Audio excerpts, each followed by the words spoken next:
Okay, hello students, welcome back to our physics lecture. हम gravitational chapter पढ़ रहे थे। अभी तक हमने न्यूमेरिकल्स देखे, सभी कंसेप्ट को लेके। ठीक है, अपवर्ड डायरेक्शन में gravitation acceleration due to gravity क्या होती है? नेगेटिव होती है। डाउनवर्ड डायरेक्शन में पॉजिटिव होता है। whenever object is traveling in downward direction in free fall condition, initial velocity is always zero. whenever object is traveling in upward direction, final velocity is zero. ठीक है, ये concept बहुत important है, आप note down करके रखोगे। चीज़ें clear है? ओके, अब हम लास्ट पार्ट आते हैं, कंक्लूड करते हैं हमारे चैप्टर पे। ठीक है, ग्रेविटेशन चैप्टर को हम यहाँ पे कंक्लूड करेंगे। कुछ लास्ट टॉपिक है, दो लास्ट टॉपिक जो है ग्रेविटेशनल पोटेंशियल एनर्जी और escape velocity.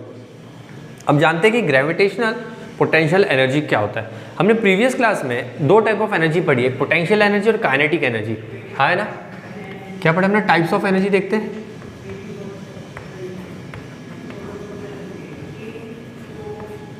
Types of energy first क्या थी? दैट वाज काइनेटिक एनर्जी और सेकेंड थी पोटेंशियल एनर्जी।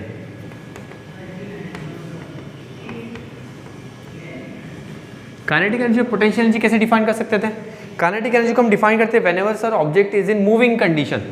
मूविंग कंडीशन में अब सभी बॉडी में एनर्जी प्रेजेंट होती है। ठीक है, अगर कोई ऑब्जेक्ट मूविंग कंडीशन में है और उसमें कोई एनर्जी है तो वो काइनेटिक एनर्जी कहलाती थी। काइनेटिक एनर्जी का फॉर्मूला क्या था? Kinetic energy was half mv²। इसमें m क्या था? m was mass of the object and v was the velocity. अब वेलोसिटी अगर बात करें तो ऑब्जेक्ट कैसे मूविंग है, मतलब जो हम बात करें काइनेटिक एनर्जी किसके लिए होती है? मूविंग ऑब्जेक्ट के लिए, मूविंग ऑब्जेक्ट के लिए। ठीक है, अब हम पोटेंशियल एनर्जी का फॉर्मूला देखते हैं। पोटेंशियल एनर्जी को सर हमने डिफाइन किया था m into g into h. यही था potential, where m is the mass of object, g is the acceleration due to gravity and h is the height. ठीक है, इसमें कई पर्टिकुलर हमने बात किया था कि मोशन का नहीं, मतलब ये कैसा है? ये रेस्ट कंडीशन पे, rest object at certain height. h का दिख रहा है एट सर्टन हाइट, मतलब यहाँ पे इंपॉर्टेंट, यहाँ पे हाइट इंपॉर्टेंट है। ठीक है, तो अब जो हम पढ़ने वाले हैं यहाँ पे हम पढ़ेंगे ग्रेविटेशनल पोटेंशियल एनर्जी, मतलब ऑब्जेक्ट में पोटेंशियल एनर्जी। हम मूविंग कंडीशन के बारे में बात नहीं करें, हम बात करेंगे पोटेंशियल एनर्जी के बारे में। पोटेंशियल एनर्जी के बारे में बात करेंगे, पर ये किसकी वजह से आएगी? ग्रेविटेशन की वजह से। ठीक है, तो ग्रेविटेशनल पोटेंशियल एनर्जी की हम स्टडी करने वाले भी। समझ में आया ग्रेविटेशनल पोटेंशियल क्या होता है?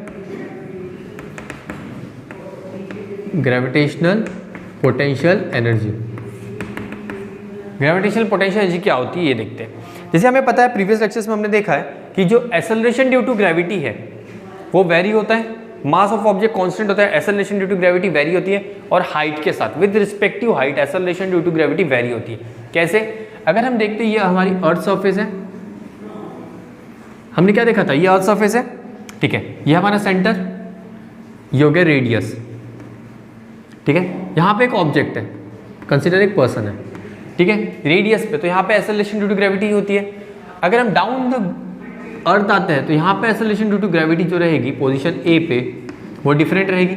ये पोजीशन ए दे देते हैं, इसे पोजीशन बी, और जब हम एक पर्टिकुलर सर्टन हाइट तक जाते हैं पोजीशन सी, यहाँ पे acceleration due to gravity vary करेगी।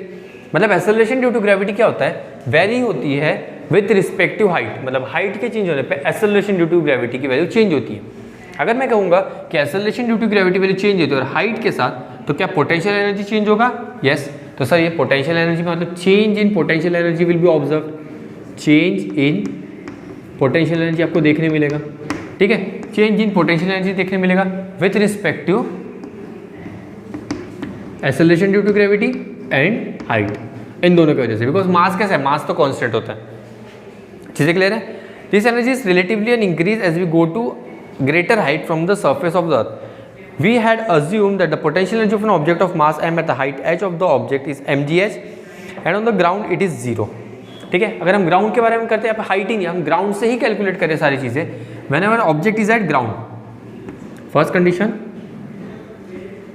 when object is at ground, ठीक है। सो पोटेंशियल एनर्जी कैसी होती है? पोटेंशियल एनर्जी जीरो हो जाएगी। क्यों? Because H equals to zero होगा। H हम सरफेस से कैलकुलेट करें, ना कि स्कोर से। ठीक है, ओके। अब जैसे आप अपवर्ड डायरेक्शन में जाओगे, एक सर्टन हाइट, बहुत ज़्यादा अगर आप हाइट चेंज करो, दैट H अगर बहुत ज़्यादा डिस्टेंस ला रहे हो, तो एट इन्फिनिटी हाइट बहुत ज़्यादा, ठीक है, height is much much larger, ठीक है।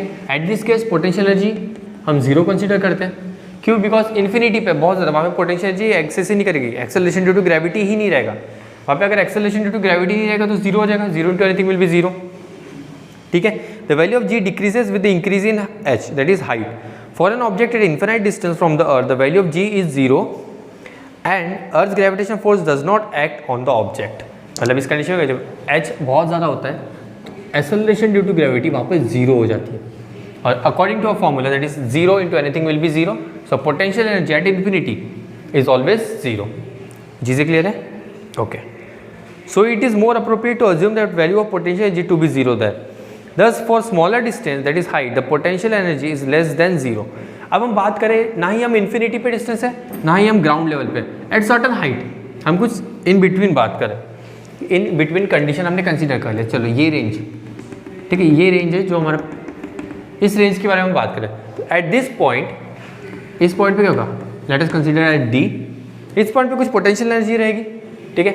यहाँ पे जो potential energy, what will be the formula, हम कैसे कैलकुलेट कर सकते हैं फॉर्मूला पोटेंशियल एनर्जी को, ये देखते हैं। It will be G, that is universal gravitational constant into mass of earth into mass of object plus R plus H. Sir ये आर और एच क्या होता है?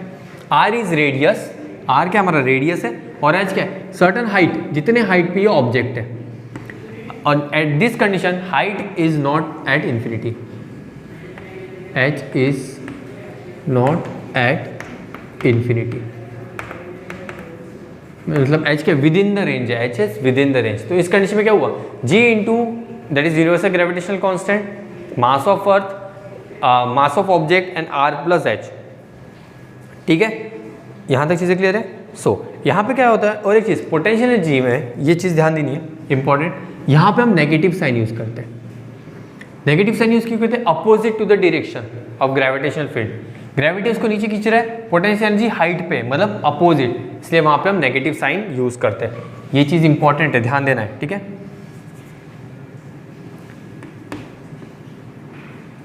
That is negative.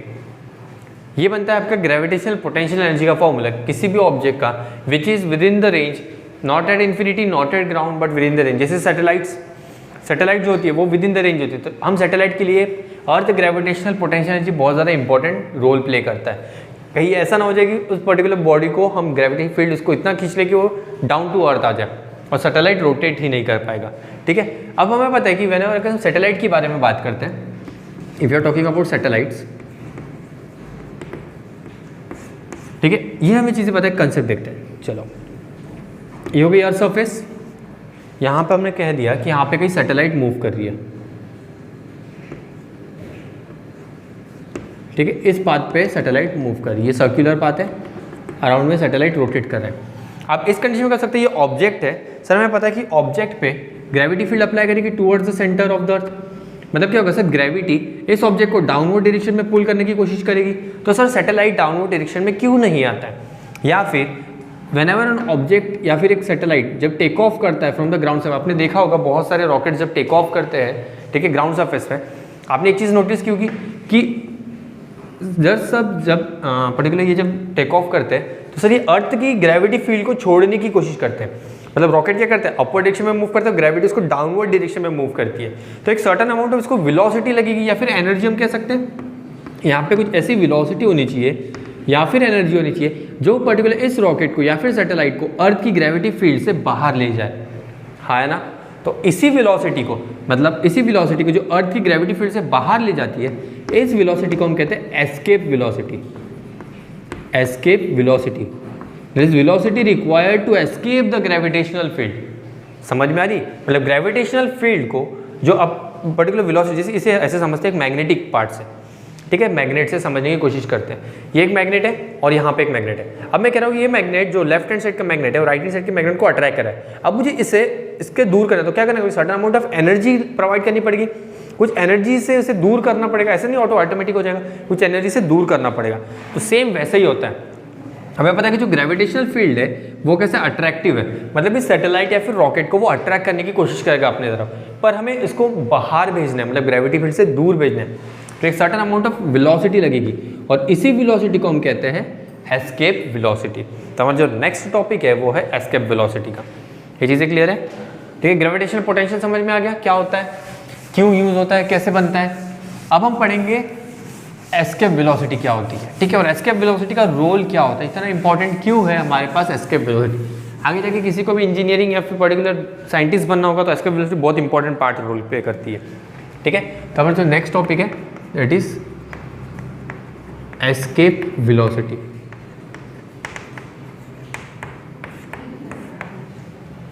ओके, क्या कहता है, if you have seen that when a ball is throne upward it velocity decreases because of gravitational of the earth. The velocity becomes zero after reaching a certain height, and after that the stone start falling down. Its maximum height depends on the initial velocity. ठीक है, maximum height क्या होता है, initial velocity पे depend करता है। अगर हम Newton third equation of motion apply करते हैं, Newton third equation of motion क्या कहता है, it says that u square equals to v square equals to u square plus 2as। अगर हम ये इक्वेशन फॉलो करते हैं, ठीक है, अब इस कंडीशन में हम क्या करें, हमें पता है कि object whenever we throw an object in upward direction it moves at certain height and at final position it becomes rest, मतलब यहाँ पे फाइनल वेलोसिटी क्या है 0 मीटर पर सेकेंड। तो इसी कंडीशन को अगर हम यहाँ पे अप्लाई करते हैं तो कैसा बन जाएगा, ये हो जाएगी 0, ये कैसा हो जाएगा 0 हो जाएगा। ठीक है, 0 equals to u square plus 2as, ये कंडीशन बन जाएगी। ठीक है, ओके, अब हमें पता है कि at this condition whenever object is moving in upward direction acceleration due to gravity is negative, acceleration due to gravity is negative, से बन जाएगा 0 equals to u square plus 2 into minus g into S, A को हमने replace कर दिया, तो इस condition में क्या हो जाएगा 0 equals to u square minus 2gs, इसी तरीके से बन जाएगा माइनस 2gs, हाँ है ना।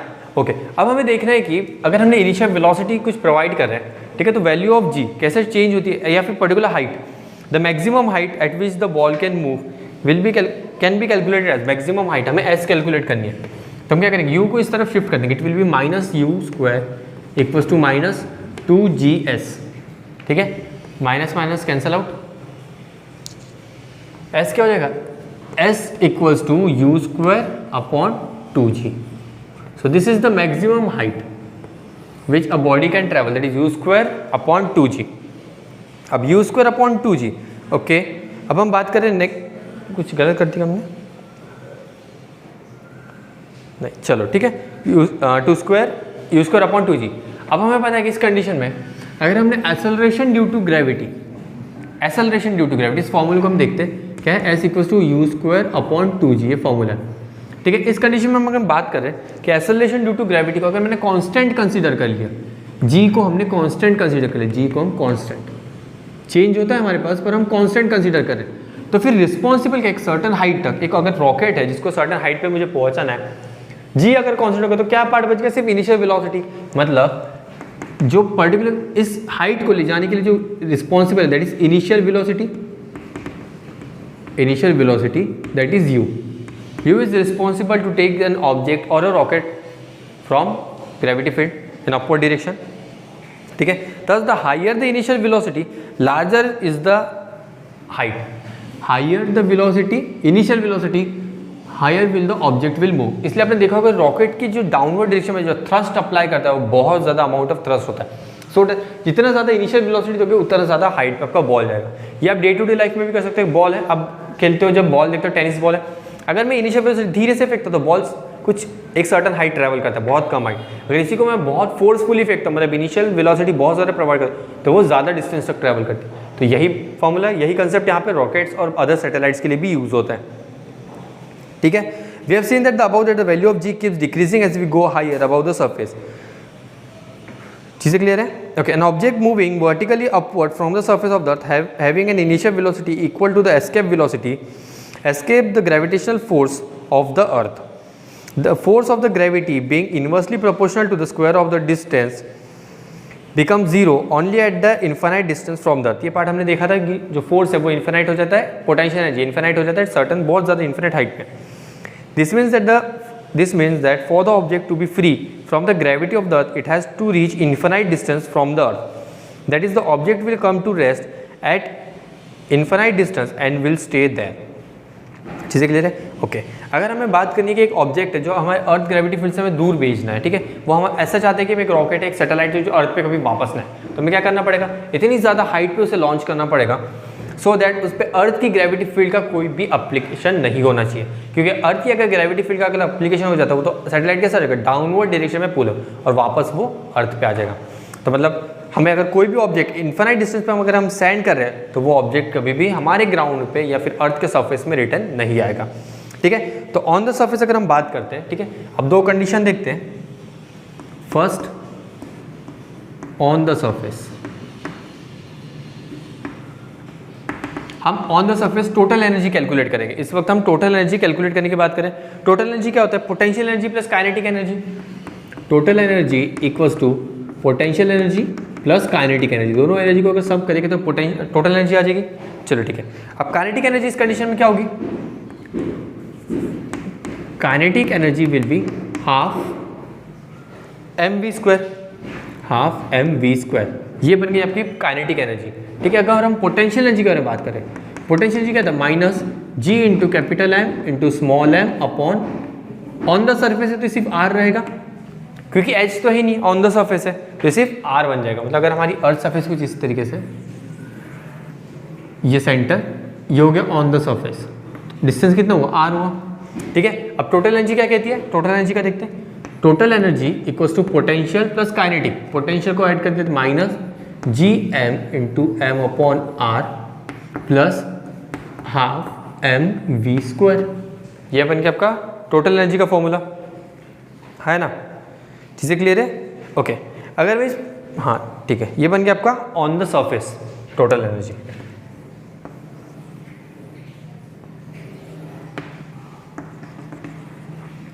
अब हम बात करेंगे next condition, that is at infinite distance of the earth, at infinite distance.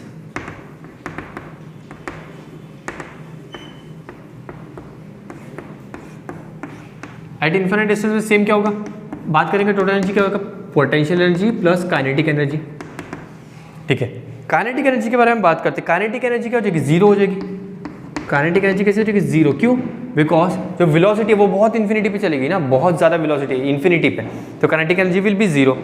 अब हम पोटेंशियल एनर्जी के बारे में बात करते हैं। पोटेंशियल एनर्जी क्या हो जाएगी, it will G into M upon R plus H, in which H is at infinity, R plus H जो भी हाइट रहेगी, और हाइट कैसे, इन्फिनिटी, इन्फिनिटी हो जाएगा 1 अपॉन इन्फिनिटी जीरो, तो पोटेंशियल एनर्जी भी कैसे होगी, zero. So total energy, potential energy plus kinetic energy, that is total energy will be zero. So total energy at infinite distance is always zero. ये चीज़ें clear है? Okay अगर मैं कहता हूँ, इसे मैं E1 नाम दे देता हूँ, ये हमारा E1 हो गया ऑन द सरफेस, और इसे मैं E2 नाम देता हूँ ऑन द अर्थ, ठीक है। तो अगर मैं कहता हूँ कि हमें पता है कि कंजर्वेशन ऑफ एनर्जी होती है, हमने पढ़ा था एक law of conservation of energy, energy neither be created nor be destroyed, it can be converted from one form to another. मतलब अगर इस कंडीशन को मैं सॉल्व करता हूँ तो कैसा बन जाएगा, E1 इक्वल्स टू E2, क्या होगा, law of conservation of energy, law of conservation of energy, ठीक है। E1 equals to E2, value put करते हैं। E1 क्या कहता है, E1 कहता है कि half m v square minus G into M upon R equals to E2 कहता है जीरो, ठीक है। E2 क्या कहता है, जीरो कहता है। ओके अब इसे सॉल्व करते हैं, इसे हम इस तरफ शिफ्ट कर दे तो ये बन जाएगा half m v square equals to, negative है उत्तर जाके positive, G M into M upon R, ऐसे ही बनेगा, हाँ है ना, ठीक है। अब हमें वेलोसिटी निकालनी है। देखो यहाँ पे जो m है, स्मॉल एम कैंसल आउट, 2 को शिफ्ट कर दे तो वेलोसिटी क्या बन जाएगी, v square equals to 2 times of G into M, that is capital M upon R. Taking square root on both side, तो ये जगह v equals to under root 2gm upon r, ठीक है, 2gm अपॉन r। बट हमें पता है कि gm upon r क्या होता है, gm can be written as small g, that is acceleration due to gravity.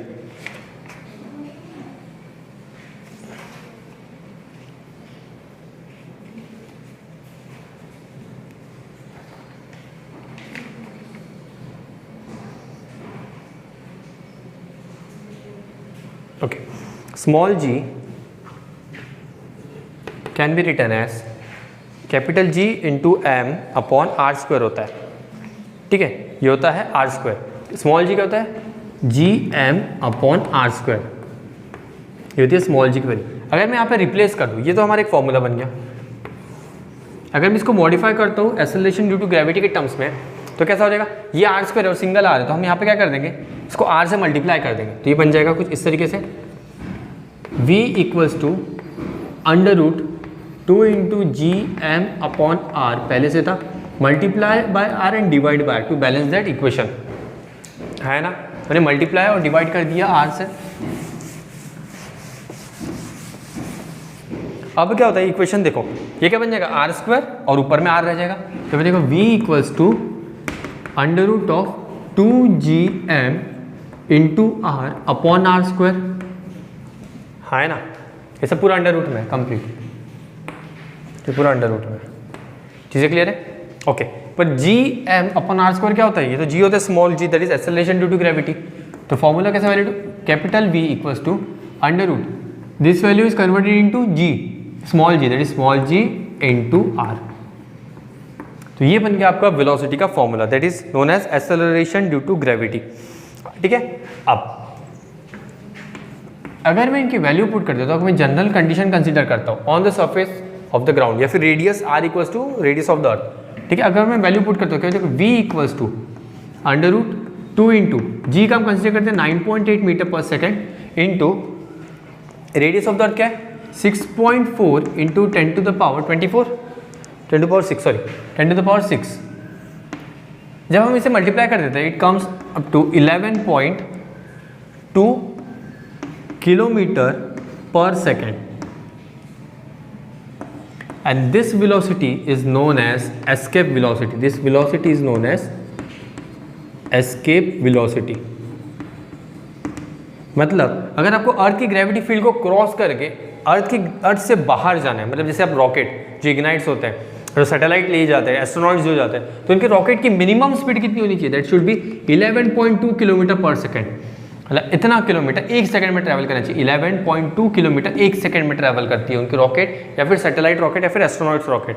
इसी वेलोसिटी को हम कहते हैं escape velocity. This is the minimum velocity required to escape from the earth gravitational field. ये चीज़ें क्लियर है, okay. The spacecraft which are sent to the moon और other planets have to have their initial velocity larger than the escape velocity so that they can overcome earth gravitational attraction and can travel to these objects, ठीक है। मतलब अगर कोई भी satellite आगे जाके अगर आप साइंटिस्ट बनोगे, ठीक है, अगर कोई भी सैटेलाइट आपको लॉन्च करना है, तो जो सैटेलाइट की इनिशियल स्पीड, इनिशियल वेलोसिटी हमने देखा था, जो इनिशियल वेलोसिटी पे ही डिपेंड होती है, ठीक है। तो इनिशियल वेलोसिटी कितनी होनी चाहिए, 11.2 किलोमीटर पर आवर सॉरी पर सेकेंड या फिर मोर देन दैट। सो यहाँ पे एक इंपॉर्टेंट पॉइंट बन जाता है, that is you initial velocity should be greater than escape velocity, equal to और greater than escape velocity to overcome the earth gravitational energy.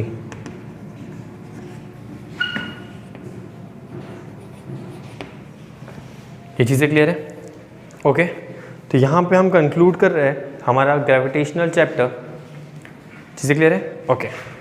सो अगर कोई भी पर्टिकुलर आपको डाउट है इस चैप्टर में तो आप पूछ सकते हो, ठीक है। आपके पास चैट सेक्शन अवेलेबल है, आप वहाँ पे डाउट पूछ सकते हो। जैसे वीडियो देखोगे अब तुरंत आपका डाउट आ जाना चाहिए। अगर आपको कोई भी डाउट है तो don't wait for the test day कि टेस्ट आएगी जिस दिन, उस दिन हम पूछेंगे सर से डाउट, ठीक है। आज आप वीडियो देख रहे हो तो आज ही आप डाउट पूछोगे, जो भी आपको पर्टिकुलर लगता है पूछ सकते हो, free to ask, okay. Thank you.